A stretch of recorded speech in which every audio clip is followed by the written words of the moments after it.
Hey there, everybody, and welcome to this video where we explore the difference between avoidant attachment and introversion. I'm your host, Dr. Elise Snipes. Avoidant attachment is a type of attachment. It's an insecure attachment style. It overlaps almost completely with what we call in the DSM-5 TR avoidant personality disorder. I don't like the term disorder because I think that the avoidant personality behaviors develop as a way the person copes with a very abusive and neglectful environment. Anyhow, people who have avoidant attachment are often dismissive or minimizing of their feelings and needs, as well as the feelings and needs of other people. They grew up in a household where they were told that they were too needy, that they were too emotional, that they needed to suck it up. They were not comforted, they were criticized. And so they've grown up shunning their own feelings and needs as well as those of others. It's not that they don't empathize, it's that they have been taught that it is not important to pay attention to those things. They can empathize, they just don't. People with avoidant attachment may not try new things, won't ask for help, and give up easily due to fear of rejection, embarrassment, criticism, or just not being accepted. When they were growing up, again, their caregivers expected way too much out of them. And as a result, they fell short. They were constantly receiving criticism and feedback that they weren't good enough. We see this in avoidant attachment, and we often see this in avoidant personality.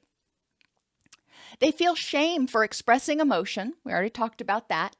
Have unrealistic expectations of themselves and constant feelings of inadequacy, not feeling good enough. So the person with avoidant personality or avoidant attachment constantly feels like they don't measure up, that their feelings are unimportant, that they are not good enough. They have this low self-esteem. They believe they don't deserve love because they're unappealing or inferior. How heartbreaking is that? And these are the characteristics, as I mentioned, of a avoidant, quote, personality disorder, in addition to avoidant attachment. And finally, in people with avoidant attachment or personality, their relationships, the ones that they do have, are often extremely superficial. Why? Well, in their family of origin, nobody had these deep relationships. It was all pretty superficial.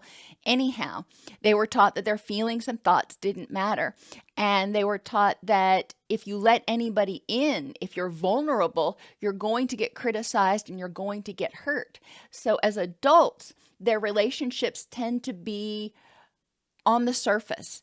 I will interact with you to the extent that I have to, say at work, for example, but then we're done. We're not going to be best friends forever. Introversion, on the other hand, is a personality style or a personality trait. It's the opposite, if you will, of extroversion. It's important to remember that introversion and extroversion are on a continuum. Most people are not all the way at one end or all the way at the other. They have characteristics of both temperaments. But people who are introverts often need down or alone time each day to get grounded and recharge. It's not that they don't like people, it's that the noise from being among people and out doing stuff can be exhausting for them. They just need some recharge time. They love to do deep dives on things. These are the people who, if they get something that they're interested in, they are going to try to learn everything there is to know about it. They're going to check out every book. They are going to talk to every person. They're going to read every blog. They don't have a lot of interest in small talk. That superficial small talk that you make with anybody and everybody feels like a time waster to them. So that's kind of interesting, and that's one of those key differences between introversion and avoidant personality. Avoidant personality, the relationships are often superficial. In introversion, you've got relationships that tend to be very close and very deep. Also, The person who's introverted doesn't have that underlying feeling of anxiety or not being good enough as a result of their temperament. Now, they may have that for other reasons, but healthy introverts don't have that. They are very comfortable in their own skin. They're actually a lot more aware of what's going on inside them than outside. So they know what they're feeling. They have to exert a lot of effort to get out of their own head, if you will, and notice what's going on around them. Not that they are selfish or self-centered, it's just the way they are wired. When they're in environments with other people, which they don't dislike, people who are introverted do tend to like being around other people, not big crowds, that's overwhelming, but a few people at a time. But it takes a lot of energy for them to focus on other people and other people's needs.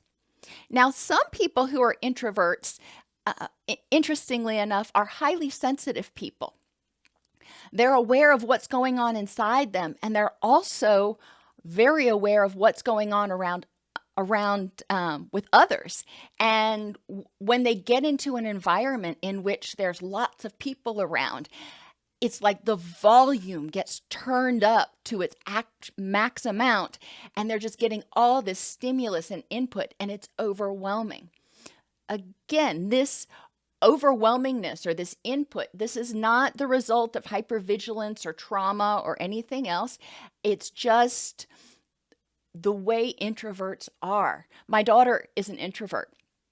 And even doing things when she was a teenager, like going to the mall or going shopping, even if we were going just grocery shopping and stuff, so it's not like this huge crowd, being out and around other people was exhausting for her. And she would come home and she would just say, okay, I've had enough extroverting for today. I'm going to my room for a while. Fine. She needed time after that outing to get grounded and regroup. And that was fine.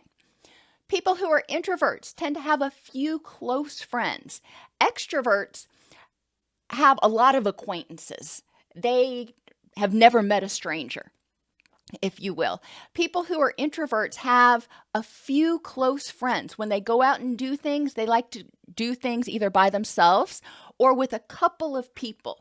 So the size of the group is limited. It's not that they don't like people, it's that the size of the group is limited. They also prefer to work independently because they can get into their zone, they can get into their groove and do a deep dive.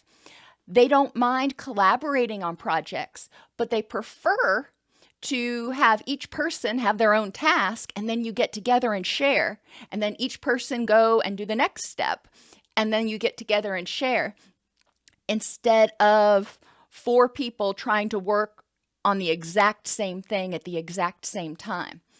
They can do it, but it's probably not their favorite activity. People who are introverts tend to be accountants, scientists, even sometimes people who work on an assembly line if it's not too chaotic, because they are able on the assembly line to focus on in their own head.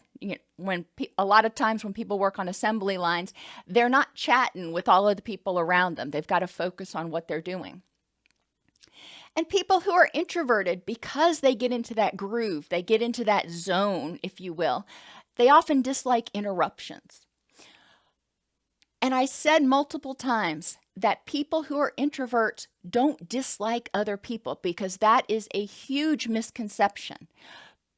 And that's one of the things I wanted to dispel right now. People who are anxious about getting in relationships, who don't trust other people, who feel bad about themselves, that we want to look at attachment. Introversion is a set of behaviors or a way of interacting that is very common in healthy, empathetic, compassionate people. And so there's a difference that we need to recognize.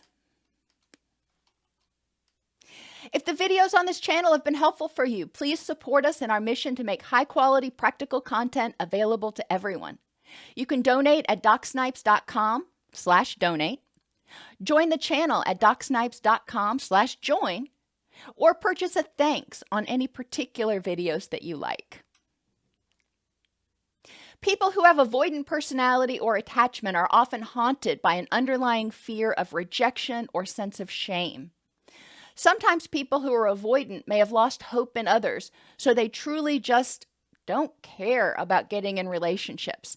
And that is one manifestation of the stress response. We've talked about this in other videos. Fight, flee, freeze, fawn, or forget about it. And they've gotten to the point that psychologists will sometimes call learned helplessness, and they just kind of lay down and go, I give up. Forget about it. I'm just not even going to try anymore. People who are introverts, on the other hand, are often very healthy and happy, in touch with their feelings and needs, and have a few close friends. Ultimately, the question is, are you truly happy? Some people who have avoidant personality have been that way for so long, and often it begins in childhood, that they've reached a point where they are comfortable with it, if you will. They are afraid of change, or they just don't have the energy for change, or whatever the reason is. They don't want to change their attachment style. They're like, fine, I don't need people. I can go live by myself and be a hermit on 115 acres. That's fine if that's what they want to do, obviously, because that's their choice. And that's another mistake that people often make, assuming that the person with avoidant personality wants to change. If they want to change, there are tools to help them overcome the issues that got them to where they are. If they don't, if they are content with where they are right now, well, then great. Let's empower them to be the person that they want to be. And introverts, we need to embrace their potential, because just because they like to do deep dives, just because they don't like to be interrupted, that makes them a great member of a team when you've got other people who like to do the superficial things. They like to come up with the great ideas, but figuring out how to actually put it all together is just too much. They get bored really easily. Well, they balance each other out. So introverts are also awesome to have around. We just need to respect that. Unlike the extrovert who draws energy from being around people and can get charged in, rah-rah meetings, as we sometimes call them, the introvert, not so much. That's exhausting for the introvert. So we do need to respect their ways of gaining energy, their ways of feeling grounded and centered, and the environments that are preferable and least stressful to them. Related videos are linked in the notes to this presentation. I've done multiple videos on temperament, extrovert, introvert, sensing, intuitive, all that kind of stuff, and what they might look like in relationships. So if you're interested in how people's temperaments may be impacting their relationships and how you can better connect with people of different temperaments, check out some of those videos.